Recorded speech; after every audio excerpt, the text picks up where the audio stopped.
जंगल में दो दूध वाले होते थे, कालू दूध वाला और रानो दूध वाली। लेकिन कालू अपनी गाय का जरा ध्यान नहीं रखता था। वो ना तो उसे पानी देता और ना ही चारा डालता, जिसकी वजह से कालू कौवे की गाय कमजोर हो गई थी।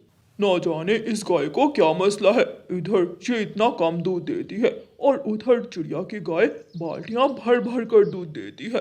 अब इतने कम दूध को बेचकर भला क्या ही मुनाफा होगा। कालू कौवे का मामा कालू कौवे के पास आता है। कालू भांजे, बहुत दिन हो गए, तुमने मेरे पास चक्कर नहीं लगाया तो मैं खुद ही आ गया। मामा जी, मैं तो बहुत परेशान हूँ इस गाय से। इसका काम है दूध देना, लेकिन वो भी इतना कम देती है। अब इस दूध को मैं बेचूं या फिर खुद ही इस्तेमाल कर लूं। कालू भांजे, तू चिंता क्यों करता है? तेरा मामा अभी जिंदा है।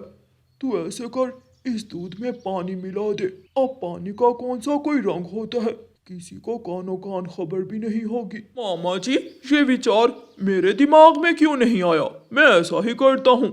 फिर कालू कौवा दूध में ढेर सारा पानी डालता है और दूध बेचने चला जाता है।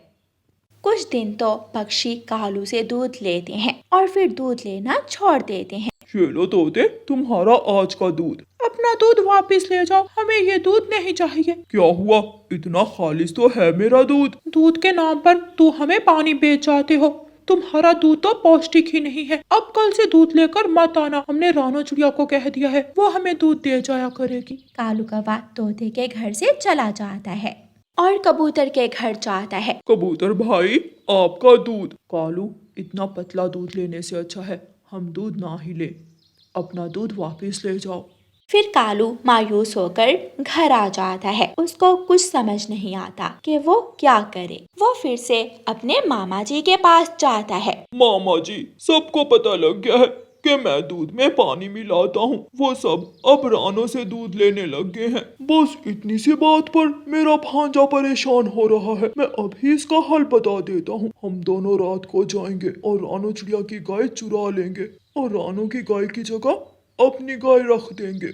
फिर तो दूध ही दूध होगा तेरे पास। अपने मामा जी की बात सुनकर कालू कौवा खुश हो जाता है। फिर दोनों मामा भांजा रात को रानो चिड़िया के घर के पास जो छपरा था वहाँ जाते हैं और दोनों गाय की अदला बदली करते हैं। अगले दिन जब कालू कौवा गाय का दूध निकालता है तो गाय सेहतमंद होने की वजह से उसकी 2 बाल्टियां दूध की भर जाती हैं। वाह, मेरे मामा जी के दिमाग में तो एक से बढ़कर एक चाल होती है। कालू कौवा फिर से दूध बेचने चला जाता है। मैंने कहा ना कि हमें दूध नहीं चाहिए। मेरी बात मानकर सिर्फ आज दूध लेकर देखो, तुम आगे से मुझे मना नहीं करोगे। फिर कालू कौवा ऐसे कहते कहते सब पक्षियों को दूध दे आता है। रानो चिड़िया को मालूम पड़ जाता है कि ये उसकी गाय नहीं है। ये गाय तो कितनी कमजोर है। रातों रात मेरी गाय सेहतमंद से कमजोर तो नहीं हो सकती। जरूर किसी ने मेरे साथ मजाक किया है। फिर रानो चिड़िया उस गाय का दूध निकालती है। वो गाय बहुत थोड़ा दूध देती है। रानो चिड़िया दूध लेकर तोते के घर जाती है। रानो बहन, हमने दूध ले लिया है। लेकिन तोते भाई, आपने तो मुझसे दूध लेने का कहा था। वो इसलिए कहा था कि कालू दूध में पानी मिलाने लग गया था। लेकिन जो दूध कालू आज हमें देकर गया है वो तो बहुत खालिश है, बिल्कुल वैसा दूध जैसा तुम देकर जाती हो। रानो को शक पड़ती है कि जरूर कालू ने ही उसकी गाय चुराई है।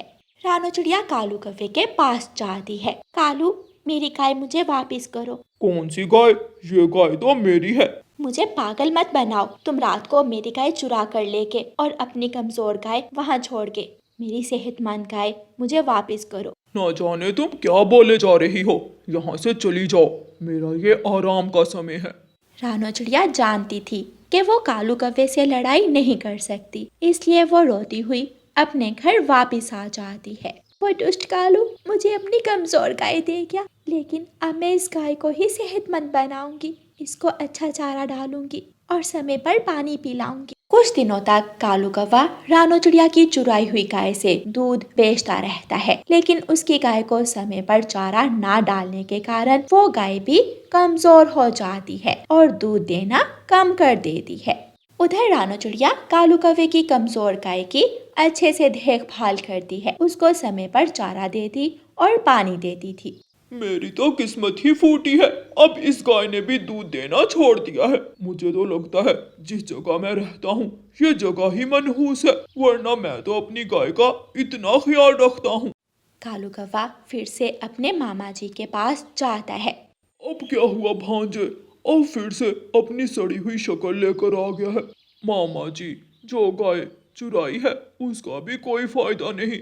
अब उसने भी दूध देना छोड़ दिया है और वहां रानो ने मेरी कमजोर गाय को इतना सेहतमंद कर लिया कि वो अब बाल्टियां भर भर कर दूध देती है। कालू भांजे, या तो तुम में दिमाग नहीं है या फिर मैं तुमसे ज्यादा ज़हीन हूँ। मामा जी, आप ऐसा क्यों कह रहे हैं? अरे पगले, जैसे ये गाय चुरा कर ले आए थे वैसे इस गाय की जगह वो गाय वापस ले आएंगे। फिर 3-4 महीने तो बहुत आराम से गुजर जाएंगे। मामा जी, अगर आप ना हो तो पता नहीं मेरा क्या बने। रात को हम दोनों साथ चलेंगे। फिर दोनों मामा भांजा रात को जाते हैं। वो कमजोर गाय रानो के छपरे में खड़ी करते हैं और रानो की सेहतमंद गाय ले आते हैं। भांजे, अब जब सुबह दूध निकालो तो सबसे पहले मुझे देकर जाना। बहुत दिन हो गए खालिस गाय का दूध पिए हुए। अगले दिन जब कालू कौवा सोकर उठता है तो वहाँ पुलिस खड़ी थी और उनके साथ रानो चिड़िया। पुलिस, आप मेरे घर क्या कर रहे हो? हम तुम्हें जेल ले जाने आए हैं, लेकिन मैंने तो कुछ ऐसा वैसा नहीं किया। रातों रात रानों की गाय चुराते हो और फिर कह रहे हो कुछ नहीं किया। कालू, मुझे पता था कि अगर तुमने एक बार चोरी की तो अगली बार भी ज़रूर करोगे, तो मैंने अपने घर के बाहर कैमरा लगा दिया था। अब तुम जितने भी झूठ बोलो, मैंने तुम्हारी वीडियो पुलिस को दिखा दी है। अब अगली सुबह तुम्हारी आंख जेल में खुलेगी। पुलिस कालू कौवे को साथ लेकर उसके मामा को पकड़ने जाती है। वो घंटी बजाते हैं। मामा जी बाहर आता है। कालू भांजे, मैंने तुम्हें दूध लाने का कहा था, तुम पुलिस क्यों उठा लाए? चलिए मामा जी, आपको जेल ले जाकर दूध पिलाते हैं।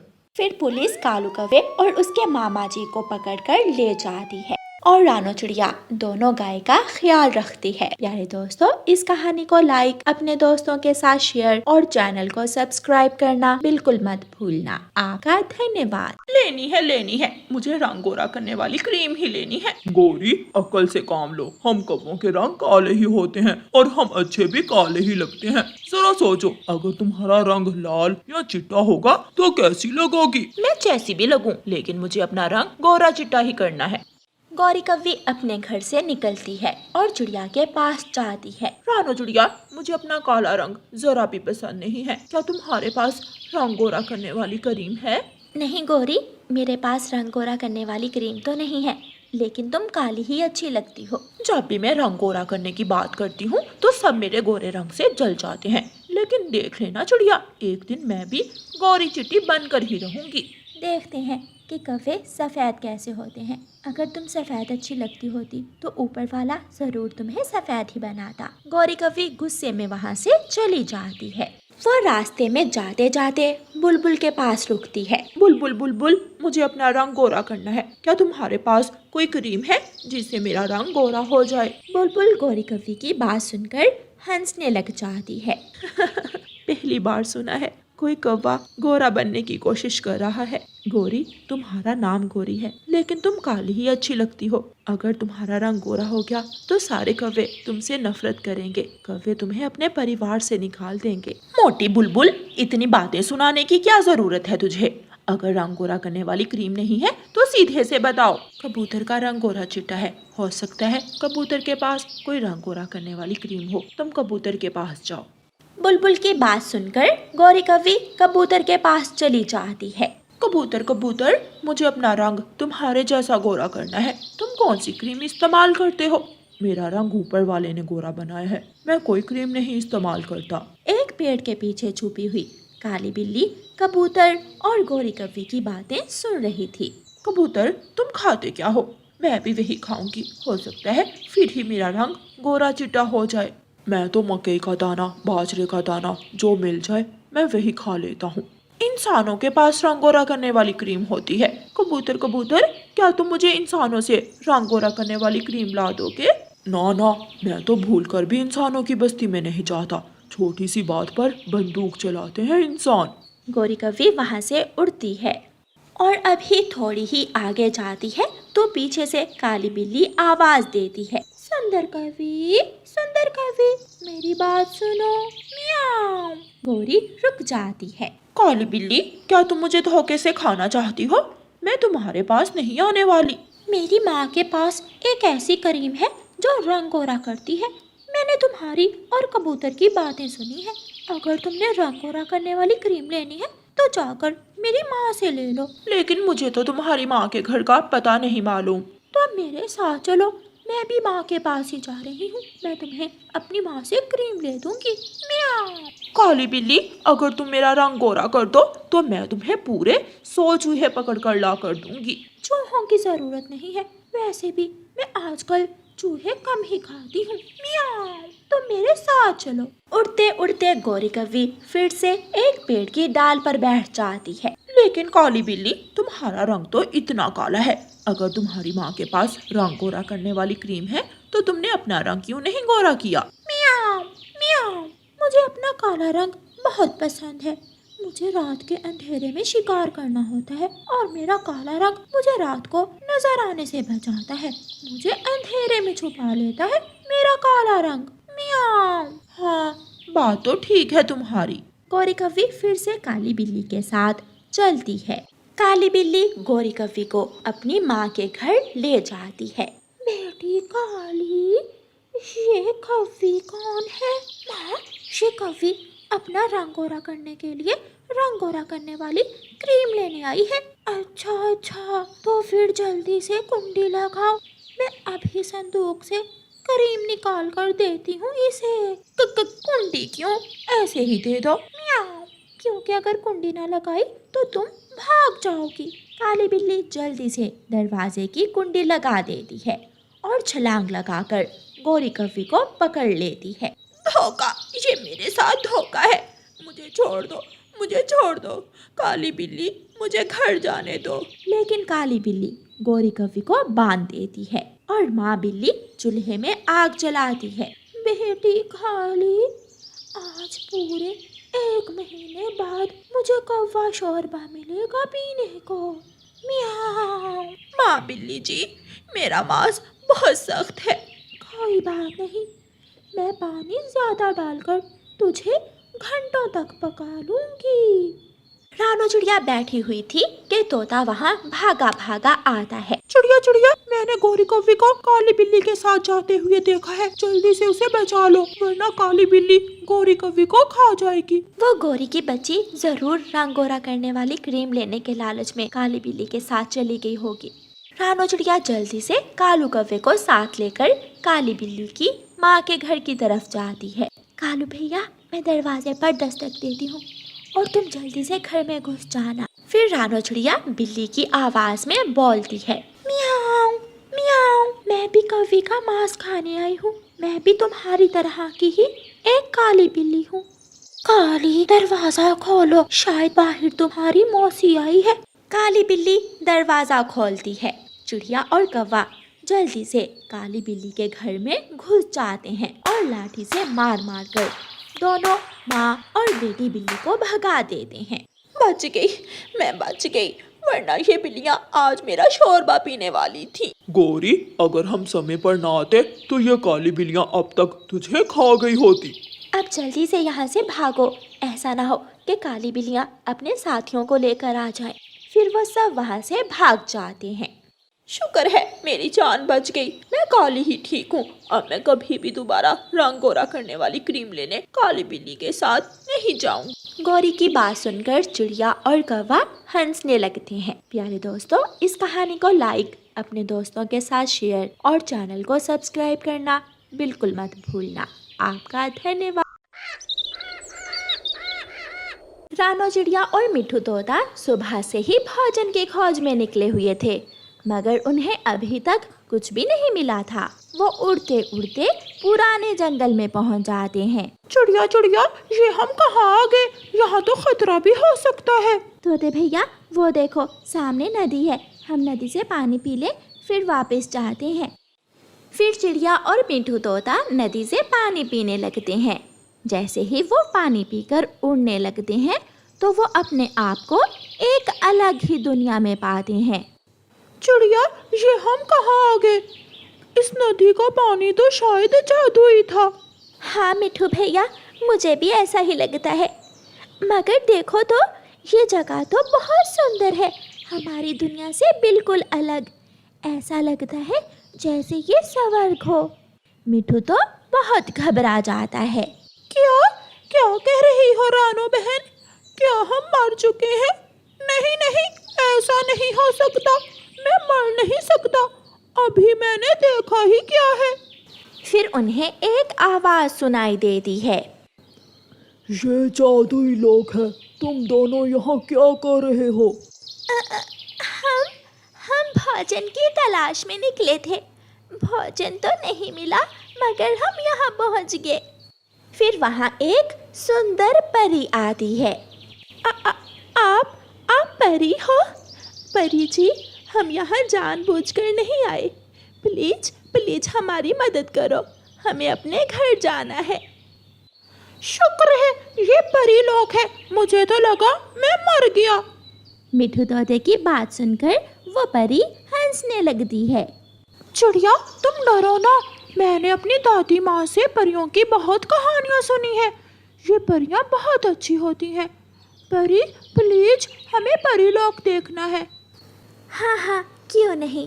प्यारे दोस्तों, चलो मैं आप दोनों को अपना परी लोक दिखाती हूँ। फिर वो सुंदर परी चिड़िया और मिठू तोते को परिस्तान की सैर करवाती है। ये है झरना जहाँ हम नहाते हैं, और ये है तालाब जहाँ से हम पानी पीते हैं, और ये है हमारा बगीचा। यहाँ हर तरह का फल लगता है, और ये फल कभी खत्म नहीं होते। अच्छी परी, क्या हम ये फल खा सकते हैं? हाँ हाँ, क्यों नहीं, आप ये फल खा सकते हो। फिर चिड़िया और मिठू फल तोड़ तोड़ कर खाते हैं, मगर वो देखते हैं कि जहाँ से उन्होंने फल तोड़ा वहीं उसी समय और फल लग जाता है। वो दोनों ये देख हैरान हो जाते हैं। यहाँ के तो फल भी जादुई हैं। हाँ, ये फल जादुई है। सुंदर परी, आपका बहुत बहुत धन्यवाद। ये सफ़र हमें हमेशा याद रहेगा। अब हमें चलना होगा। मेरा तो दिल चाह रहा है कि मैं हमेशा यही रह लूं, मगर प्यारी परी, अब हमें जाना ही होगा। आपकी मेहमान नवाजी हम कभी नहीं भूलेंगे। मेहमानों की खिदमत करना हमारा फ़र्ज़ है। आप हमारे मेहमान हो। और ये लो, ये अपने साथ ले जाओ। ये फल खा लेना और इनके बीज अपने आंगन में लगा देना। आपका बहुत बहुत शुक्रिया सुंदर परी।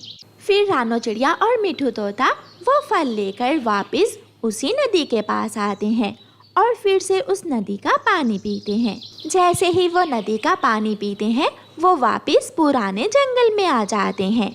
फिर रानो चिड़िया और मिठू तोता वापस अपने घरों को चले जाते हैं। वो फल खा लेते हैं और उनके बीज अपने अपने आंगन में लगा देते हैं। मिठू भैया, जब मेरा पौधा बड़ा हो गया और इस पर जब फल लग जाएंगे तो मैं सब पक्षियों को खिलाऊंगी।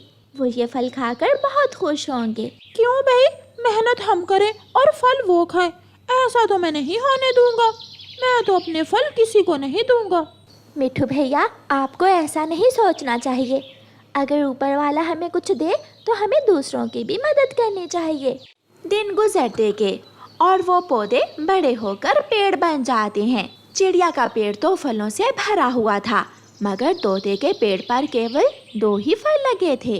चिड़िया, ये क्या हुआ? तुम्हारा पेड़ तो फलों से भरा हुआ है, मगर मेरे पेड़ पर तो केवल 2 ही फल लगे हैं।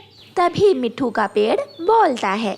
मिठू तोते, मेरे और चिड़िया के पेड़ में कोई फर्क नहीं था, बस तुम्हारी और चिड़िया की सोच में बहुत फर्क था।